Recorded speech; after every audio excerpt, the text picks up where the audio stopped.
tayo bigo sa lahat bigo. Para maghanap buhay na naman tayo. So kahapon bigo, hindi tayo lumakot bigo at naglinis tayo ng ating bangka. Nilinisan natin to. Pati yan, tinalian natin at pati yun. Saka yung makina natin bigo, yun, nilinis din natin to kahapon. Kaya hindi tayo lumakot. So update lang tayo bigo sa binta natin nung isang araw, nung araw ng Sabado.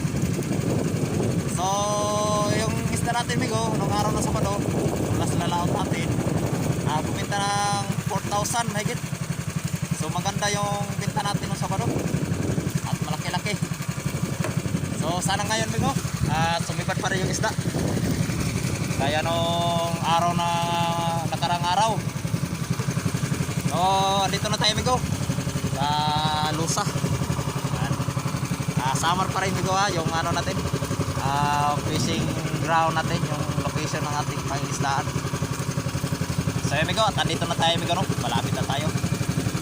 So yun pala, magandang umaga pala sa ating mga subscribers, sa ating mga viewers, sa mga silent viewers natin yun. Magandang umaga po sa inyong lahat. At maraming salamat po sa suporta po ninyo ng ating video at sa inyong pag-subscribe.